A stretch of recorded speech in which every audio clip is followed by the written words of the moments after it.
أعوذ بالله من الشيطان الرجيم بسم الله الرحمن الرحيم اللهم صل علی محمد وعلی آل محمد۔ اللہ جل شانہ کا بے حساب کرم احسان اس ذات کا کہ جس نے ایک دفعہ پھر قرآن مجید سمجھنے کے لیے یہاں پہ ہمیں اکٹھا کر دیا۔ آج ہم انشاءاللہ 13واں پارہ سورہ الرعد کی آیت نمبر 25 سے اپنا سبق شروع کریں گے۔ سورہ الرعد آیت نمبر 25۔ اعوذ باللہ من الشیطان الرجیم بسم اللہ الرحمن الرحیم والذین ینقضون عہد اللہ من بعد میثاقہ ویقطعون ما امر اللہ بہ ان یوصل ویفسدون فی الارض اولئک لہم لعنۃ ولہم سوء الدار۔ پچھلے اسباق میں ہم نے پڑھا تھا کہ اللہ سے ڈرنے والے، وہ رشتے جوڑنے والے جن کا اللہ نے جوڑنے کا حکم دیا ہے، اور اللہ کے سخت حساب سے آخرت میں ڈرنے والے، صبر کرنے والے، نمازیں قائم کرنے والے، اللہ کے دیے ہوئے رزق میں سے چھپا کر بھی اور ظاہر بھی خرچ کرنے والے، اللہ تعالیٰ ان کو جنت میں داخل فرمائیں گے، اور فرشتے ان پہ سلام اور سلامتیاں بھیجیں گے، اور ان کے آباء و اجداد میں سے، اولادوں میں سے، بیویوں میں سے جو نیک ہوں گے، جنت میں ہوں گے، اللہ ان کے ساتھ ان کو ملائیں گے، ان کے درجات بلند کر کے ان کو برابر کر دیں گے جو سب سے اوپر والے درجے کا ہوگا۔ اب اللہ تعالیٰ دوسری قسم کے لوگوں کا ذکر فرما رہے ہیں، جو دوسرا گروہ ہے، ناکام گروہ، والذین، اور جو لوگ بھی ینقضون عہد اللہ، توڑتے ہیں اللہ کے عہد کو، یعنی لا الہ الا اللہ پڑھ کے بھی اللہ کے ساتھ شریک ٹھہراتے ہیں، شرک کرتے ہیں اس کی صفات میں، محمد الرسول اللہ پڑھ کے بھی نبی کریم صلی اللہ علیہ وآلہ وسلم کی رسالت اور سیرت کو نہ پڑھتے ہیں، نہ اس پہ عمل کرتے ہیں، نہ اس کو سمجھتے ہیں، اور جو اللہ نے رشتے جوڑنے کا حکم دیا ہے ان کو بھی توڑتے ہیں، انسانوں کے ساتھ کیے ہوئے عہد کو بھی توڑتے ہیں، اور اللہ کے ساتھ عہد کیے ہوئے عہد کو بھی توڑتے ہیں، یعنی قرابت داری کو بھی توڑتے ہیں۔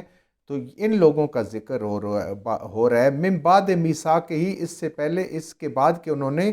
بڑا پکا اللہ کے ساتھ وعدہ کیا، مضبوط عہد کیا، لا الہ الا اللہ پڑھ کے، ایاک نعبد و ایاک نستعین پڑھ کے اللہ کے ساتھ پکا عہد کیا، وَيَقْطَعُونَ مَا أَمَرَ اللَّهُ بِهِ، اور وہ اس کو بھی کاٹ دیتے ہیں، یقطعون کاٹ دیتے ہیں، توڑ دیتے ہیں، ما امر اللہ بہ ان یوصل، کہ وہ رشتے جن کو اللہ نے جوڑنے کا حکم دیا ہے، قریبی عزیز رشتہ دار جتنے ہوتے ہیں ان کے ساتھ اللہ تعالیٰ نے حسن سلوک اور صلہ رحمی کا اور صبر کا سبق دیا ہے، وہ ان کو بھی توڑ دیتے ہیں، ان رشتوں کو توڑ دیتے ہیں، ذرا سی بات پہ ان سے عیب نکال کے، نقص نکال کے ان سے الگ ہو جاتے ہیں،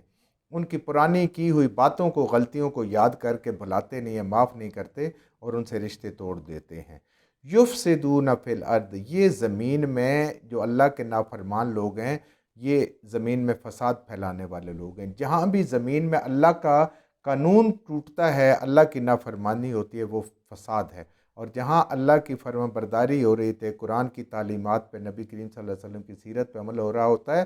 وہاں پہ اللہ تعالیٰ برکتیں اور رحمتیں نازل فرماتے ہیں۔ اولئک لہم اللعنۃ، اللہ فرما رہے ہیں ایسے لوگوں پر اللہ کی لعنت۔ کون سے لوگ؟ جو اللہ کے ساتھ کیے ہوئے عہد کو توڑتے ہیں، انسانوں کے ساتھ کیے ہوئے پکے عہد کو توڑتے ہیں، اور ان رشتوں کو توڑتے ہیں جن کو اللہ نے جوڑنے کا حکم دیا، صبر اور برداشت اور ہمت اور حوصلے کے ساتھ اللہ کی رضا کی خاطر جن رشتوں کو جوڑنے کا حکم دیا اور جن باتوں کو بلانے کا حکم دیا ہوا ہے، ایسے لوگ اگر نہیں کرتے تو اللہ کی ان پہ لعنت، یعنی وہ اللہ کی رحمت سے دور ہو گئے، اور جب تک کسی انسان پہ اللہ کی رحمت نہ ہو، اس کو قیامت والے دن اس کی بخشش نہیں ہو سکتی۔ وَلَهُمْ سُوءُ الدَّارِ، اور ان کا آخرت میں بھی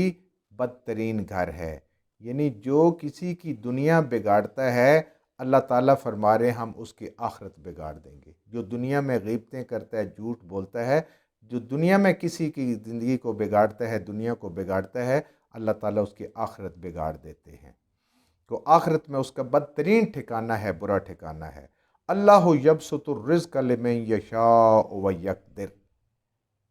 اللہ ہی یبسط، اضافہ کرتا ہے، کشادہ کرتا ہے، بڑھاتا ہے، الرزق، رزق، لمن یشاء، جس کے لیے چاہتا ہے، رزق کے خزانے اللہ کے پاس ہیں۔ دیکھیں جہاں بھی قرآن میں رزق کی بات تھی، رزقناہم، ہم نے جو ان کو رزق دیا، رزق دینے والی اللہ کی ذات ہے، رزق کے خزانے اللہ کے پاس ہیں، اور ہر انسان کو جس کو زیادہ ہے وہ بھی امتحان میں، اور جس کے پاس کم ہے وہ بھی امتحان میں۔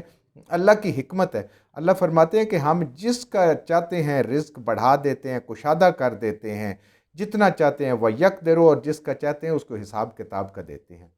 اس کو مقدار مقرر کرتے ہیں یعنی کم کر دیتے ہیں۔ جس کو چاہے اللہ بے حساب رزق عطا فرمائے، اور جس کو چاہے اللہ حساب کتاب کا رزق عطا فرمائے۔ رزق کی کشادگی اور تنگی میرے اللہ کے ہاتھ میں۔ شکر اور صبر،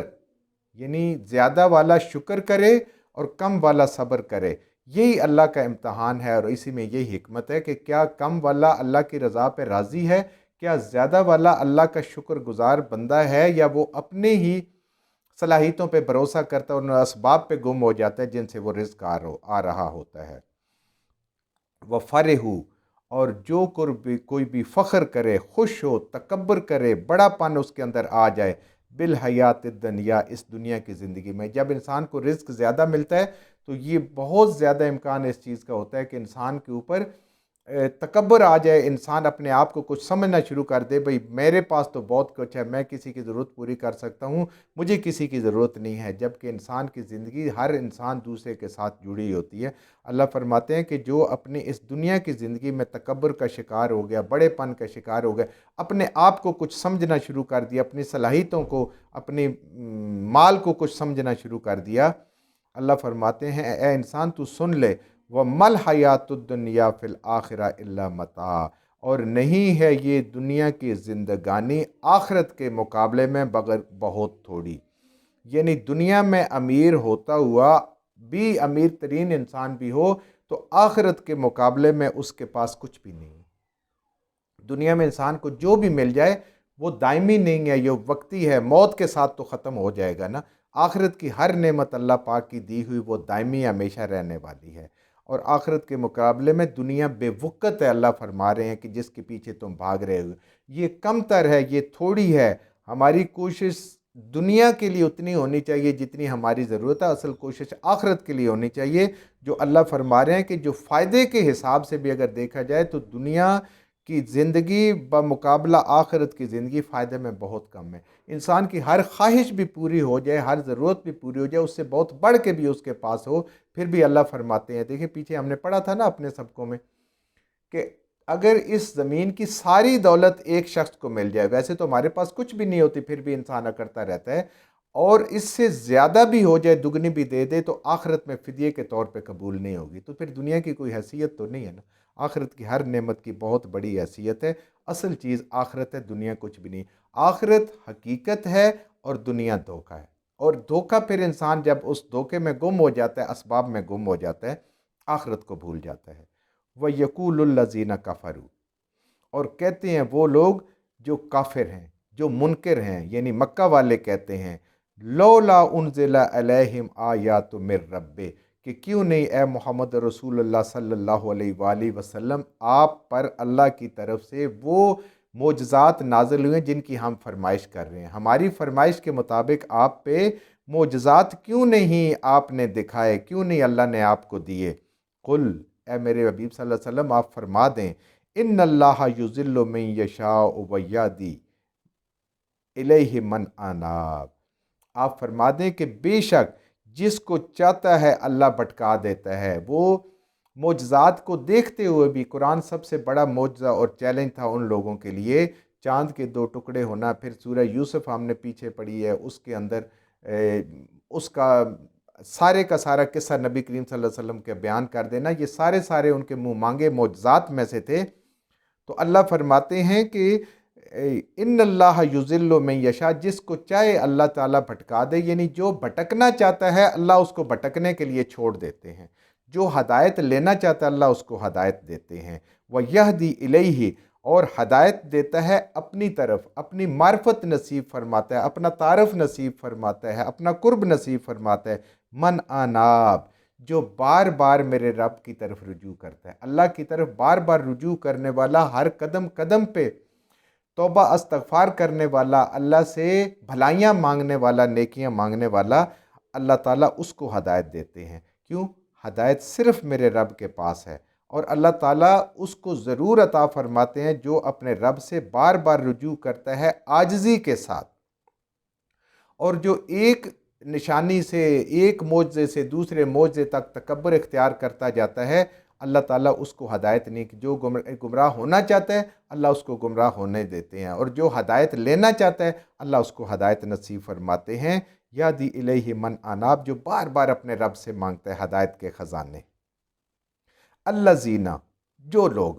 لوگ بھی آمنو، ایمان لائے، اللہ فرماتے ہیں جو لوگ بھی ایمان لائے، وَتَطْمَئِنُّ الْقُلُوبُهُمْ، اور ان کے دل مطمئن ہو گئے۔ ایمان کی نشانی یہ ہے کہ انسان کا دل ایمان لانے کے بعد اپنے رب اور دین کے بارے میں، اپنے نبی کے بارے میں اطمینان ہو جاتا ہے،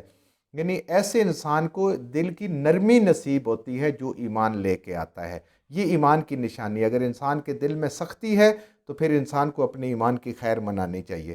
دل میں نرمی آ جاتی ہے ایمان والے کی، قلوبہم، اس کے دل میں، بذکر اللہ، اللہ کا ذکر کرتے ہوئے، نمازیں پڑھتے ہوئے، قرآن پڑھتے ہوئے، اللہ کی اطاعت کرتے ہوئے، اللہ کی یاد کرتے ہوئے، اللہ کے اسماء الحسنہ کو پڑھتے ہوئے اس کے دل نرم ہو جاتے ہیں، دل اس کے اطمینان پاتے ہیں۔ دنیا میں جتنی بھی انسان دولت اکٹھی کرتا ہے، چیزیں اکٹھی کرتا ہے، اپنے اطمینان اور تسلی کے لیے کرتا ہے، لیکن اللہ فرما رہے ہیں کیا؟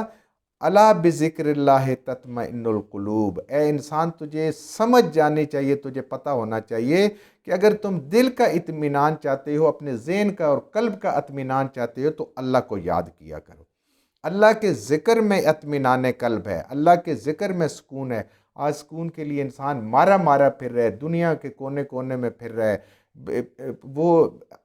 گھر میں بہترین آسائشیں اور بہترین چیزیں لاتا ہے کہ اس کو سکون ملے، لیکن اللہ فرماتے ہیں کہ سکون اللہ کے ذکر میں ہے۔ تو اصل بات اللہ کی ہے، تب تک انسان کا دل مطمئن ہو نہیں سکتا جب تک وہ اللہ کا ذکر نہ کرے، یعنی یہ روحانی خوراک ہے۔ دل کی اگر کوئی تکلیف ہے، کوئی بیماری ہے، کوئی پریشانی ہے، تو اس کا علاج اللہ کے ذکر میں ہے، نماز میں ہے، ذکر میں ہے، قرآن پڑھنے میں ہے، اللہ کی اطاعت میں ہے۔ یہ دل کی غذا ہے اور دل کی دوائی ہے۔ جیسے جسم کی غذا ہوتی ہے، انسان کھانا کھاتا ہے، اچھا کھانا کھاتا ہے تو انسان کا جسم اچھا ہوتا ہے، صاف ستھرا طاقت والا کھانا کھاتا ہے تو انسان کا جسم مضبوط اور توانا ہوتا ہے۔ ایسے ہی اگر دل کو اور روح کو توانا کرنا ہے تو اللہ فرماتے ہیں تو پھر جسم کے لیے تو زمین سے خوراک کھاؤ، اور روح کے لیے جو آسمان سے اتری ہوئی ہے، جو روحانی خوراک ہے، جو قرآن ہے، نبی کریم صلی اللہ علیہ وسلم کی سنت ہے، یہ اپنے دل کو کھلائیں، اللہ کے ذکر کو دیں، تو زمین سے کھائی خوراک سے جسم پلتا ہے، اور آسمان سے اتری ہوئی وہی جو ہے وہ انسان کے روح کو اور دل کو پالتی ہے اور اس کو سکون دیتی ہے، اور انسان کے روح کو مضبوط کرتی ہے، سکون دیتی ہے۔ یہ اللہ کا حکم ہے، اور اللہ کے حکم سے، اللہ کی بات سے بڑھ کر کسی اور کی بات ہو نہیں سکتی۔ جو کچھ ہم نے صحیح سے پڑھا اللہ ہمارے ذہنوں میں، دلوں میں بٹھا دے، جہاں جہاں پڑھتے ہوئے بولتے ہم سے غلطیاں ہوگا اللہ ہمیں معاف فرما دے، اور ان غلط باتوں کو ہمارے ذہنوں سے، دلوں سے اللہ کی ذات نکال دے۔